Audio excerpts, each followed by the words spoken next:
നമസ്കാരം. നിങ്ങൾ ഞങ്ങൾക്ക് തന്ന ഈ കുറിപ്പുകൾ ശരിക്കും പറഞ്ഞാൽ വളരെ ആഴത്തിൽ ചിന്തിപ്പിക്കുന്ന ഒന്നാണ്.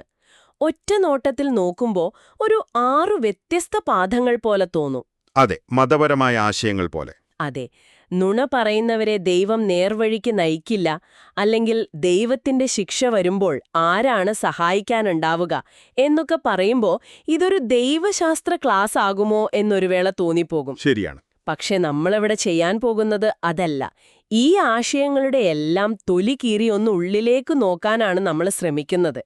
ഈ വലിയ തത്വങ്ങളെല്ലാം നമ്മുടെയൊക്കെ സാധാരണ ജീവിതത്തിലെ ഏതെങ്കിലും ഒരൊറ്റ അനുഭവത്തിൽ ഒളിഞ്ഞിരിപ്പുണ്ടോ?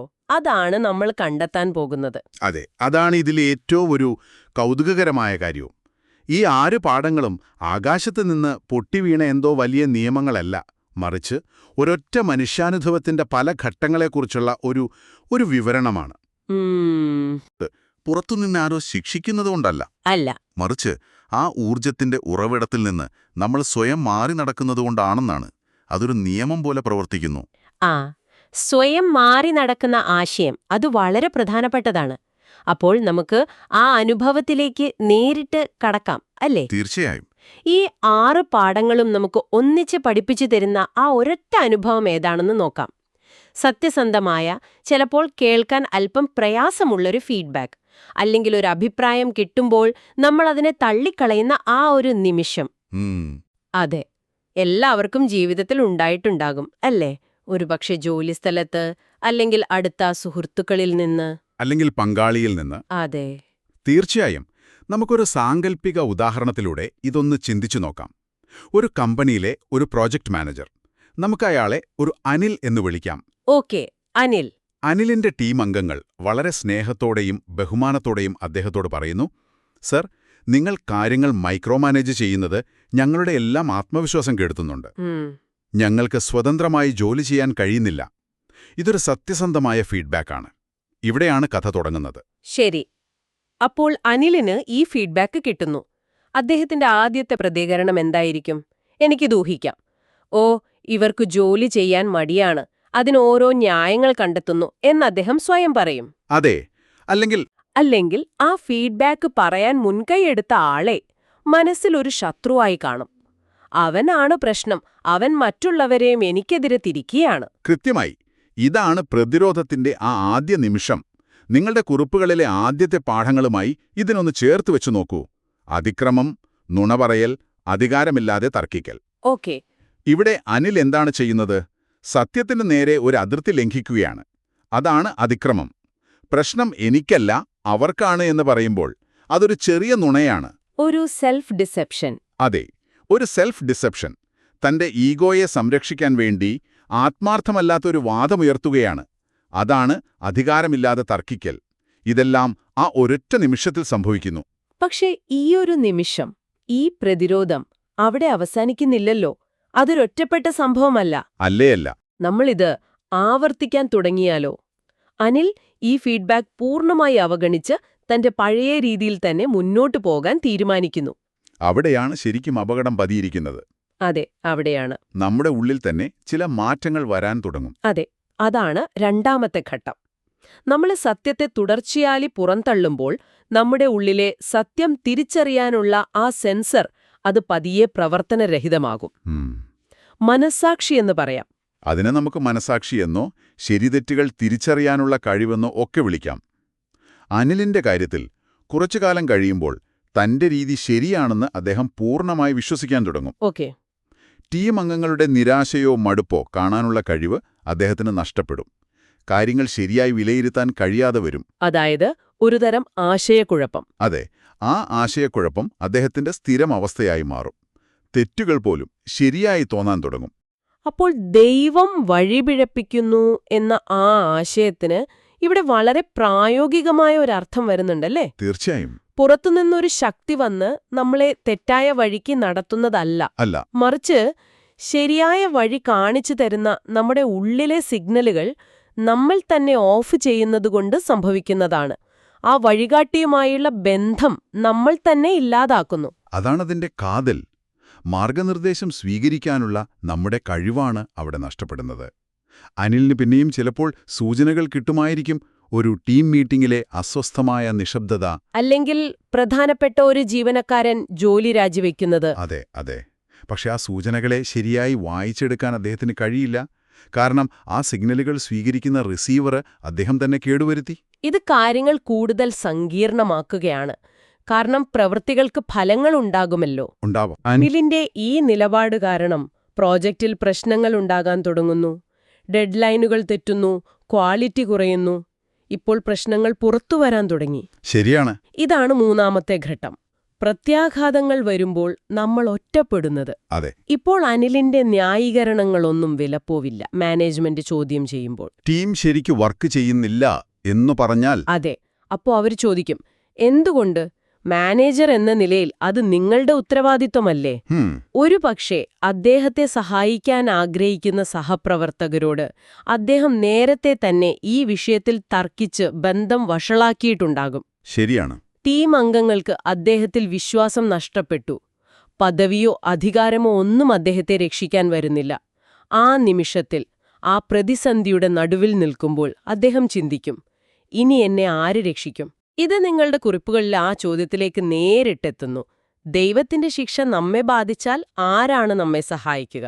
അതെ. ഇതൊരു ദൈവശാസ്ത്രപരമായ ചോദ്യം എന്നതിലുപരി നമ്മുടെ പ്രതിരോധങ്ങളെല്ലാം തകർന്നു വീഴുമ്പോൾ നമ്മൾ നമ്മളോട് തന്നെ ചോദിക്കുന്ന അങ്ങേയറ്റം മാനുഷികമായൊരു ചോദ്യമാണ്. തീർച്ചയായും ആ നിമിഷം വല്ലാത്തൊരു നിസ്സഹായതയുടേതാണ്. ശരിയാണ്. അപ്പോഴാണ് നമ്മൾ നാലാമത്തെയും ഒരുപക്ഷേ ഏറ്റവും വേദനാജനകമായതുമായ ഘട്ടത്തിലേക്ക് എത്തുന്നത്. ആ തിരിച്ചറിവിന്റെ നിമിഷം. ഓക്കെ. ചിലപ്പോൾ ആ പ്രോജക്റ്റ് നഷ്ടപ്പെട്ടതിന് ശേഷം, അല്ലെങ്കിൽ ആ ജോലി തന്നെ ഇല്ലാതായതിനു ശേഷം അനിൽ ഒറ്റയ്ക്കിരുന്ന് ചിന്തിക്കും. അപ്പോഴൊരു മിന്നൽ പോലെ അദ്ദേഹത്തിന് മനസ്സിലാകും, ഇതൊന്നും അന്യായമായിരുന്നില്ല. ആരും എന്നെ മനഃപൂർവ്വം തോൽപ്പിക്കാൻ ശ്രമിച്ചതല്ല. എന്റെ ടീം തുടക്കത്തിലെ എനിക്ക് മുന്നറിയിപ്പ് തന്നതാണ്. ഞാനാണത് കേൾക്കാതിരുന്നത്. പടിപടിയായി ഞാൻ തന്നെയാണ് ഈ കുഴിയിൽ വീണത്. ആ തിരിച്ചറിവ് ഭയാനകമായിരിക്കും. അപ്പോൾ ദൈവം തന്റെ സൃഷ്ടികളോട് ഒരിക്കലും അനീതി ആഗ്രഹിക്കുന്നില്ല എന്ന മൂന്നാമത്തെ പാഠത്തിന്റെ യഥാർത്ഥ അനുഭവം അതാണ്. അതെ. പുറത്തുനിന്ന് നോക്കുന്ന ഒരാൾക്ക് അനിലിന് കിട്ടിയത് ഒരു ശിക്ഷയായി തോന്നാം. പക്ഷേ ആ അനുഭവത്തിലൂടെ കടന്നുപോയ അനിലിന് ആ നിമിഷത്തിൽ മനസ്സിലാകും, അത് തന്റെ തന്നെ തെരഞ്ഞെടുപ്പുകളുടെ സ്വാഭാവികമായ ഒരു ഫലം മാത്രമായിരുന്നുവെന്ന്. ഒരു കാരണഫലബന്ധം. അതെ, ഒരു കോസ് ആൻഡ് ഇഫക്റ്റ്. അതെ. അതിലൊരു വ്യക്തിപരമായ വിരോധമില്ല.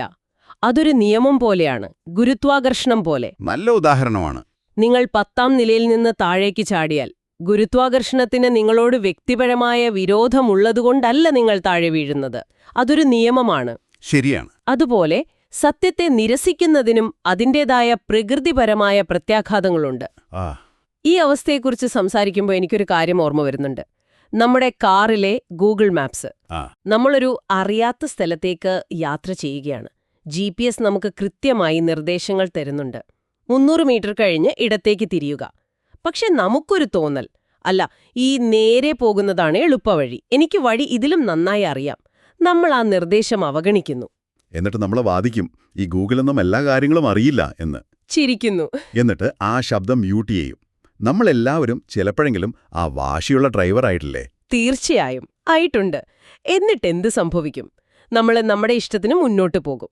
GPS റീറൂട്ട് ചെയ്യാൻ ശ്രമിക്കും. നമ്മൾ അതും അവഗണിക്കും. അതെ. ഒടുവിൽ നമ്മൾ വഴിതെറ്റി എവിടെയെങ്കിലും എത്തും. ആ സമയത്ത് ഫോണിൽ ചാർജുമില്ല, ആരോട് വഴി ചോദിക്കാനും അറിയില്ല. അപ്പോൾ ആ GPS സ്ക്രീനിലേക്ക് നോക്കിയിട്ടെന്താണ് കാര്യം? അതിന് നമ്മളെ സഹായിക്കാൻ കഴിയില്ല, കാരണം നമ്മൾ അതിനോട് സഹകരിക്കുന്നില്ല. അവിടെയാണ് പ്രധാന ചോദ്യം.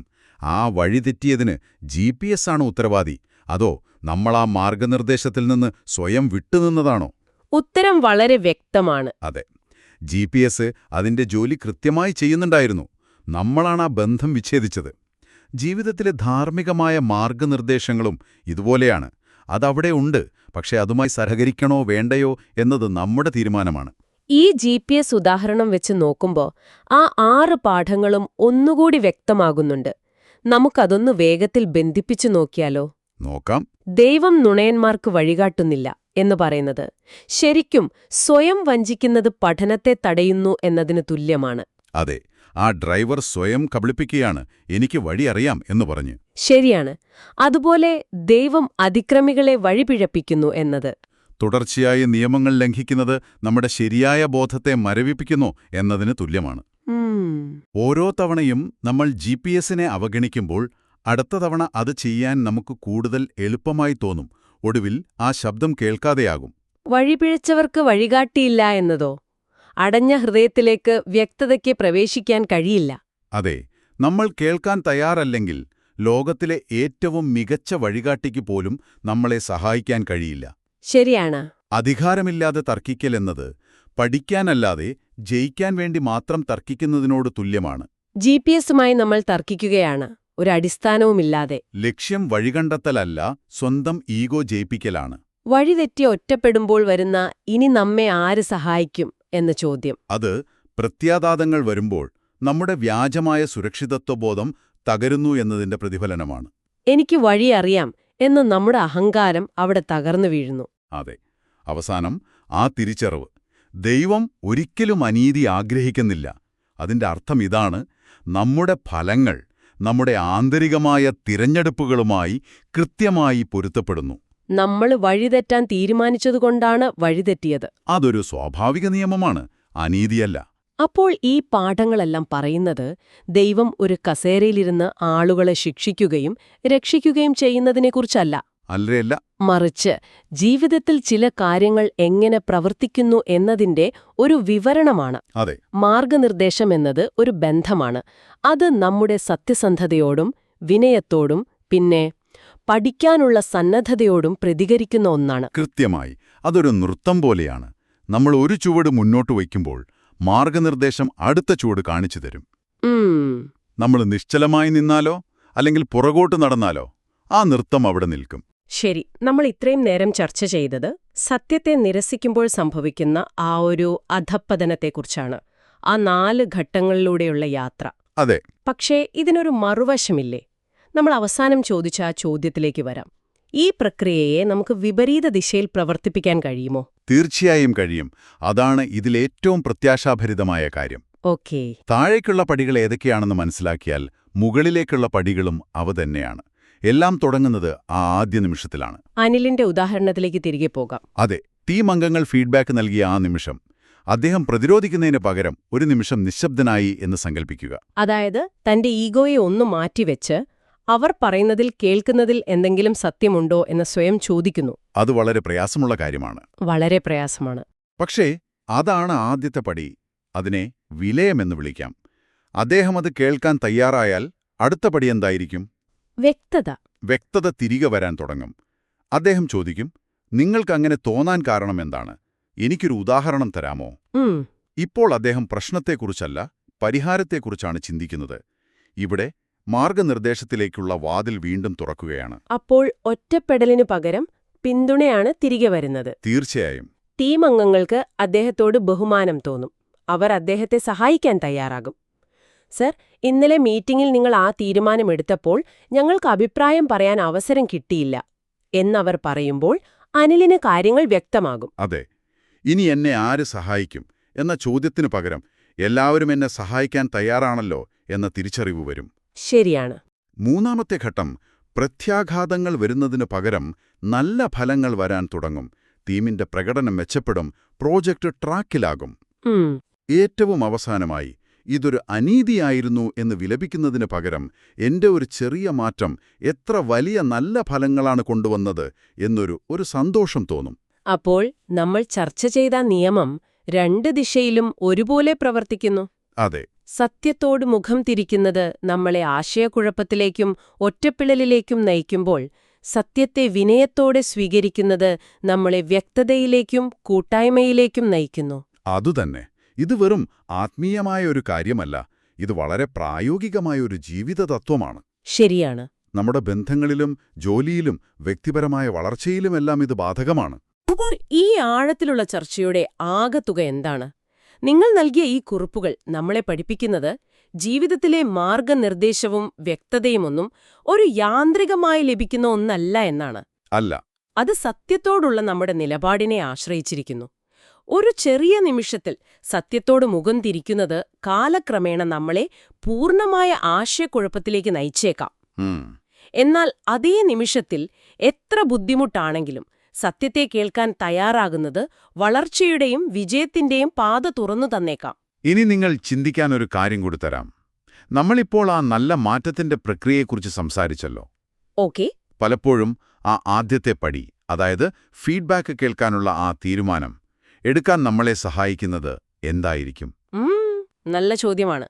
വലിയൊരു പ്രതിസന്ധി വരുന്നതുവരെ കാത്തിരിക്കാതെ നമ്മുടെ ജീവിതത്തിലാ കേൾക്കാനുള്ള സന്നദ്ധത എങ്ങനെ വളർത്തിയെടുക്കാം? നമ്മുടെ ഈഗോയേക്കാൾ വലുതാണ് സത്യം എന്ന തിരിച്ചറിവിലേക്ക് നമ്മൾ എത്തുന്നതെങ്ങനെയാണ്? വളരെ പ്രസക്തമായ ഒരു ചോദ്യമാണ്. അതിനെക്കുറിച്ച് തീർച്ചയായും ചിന്തിക്കേണ്ടതുണ്ട്. ഈ ചർച്ചയ്ക്ക് നിങ്ങൾ നൽകിയ കുറിപ്പുകൾക്ക് ഒരുപാട് നന്ദി. ഇത് വിഷയത്തെ പുതിയൊരു തലത്തിൽ കാണാൻ സഹായിച്ചു.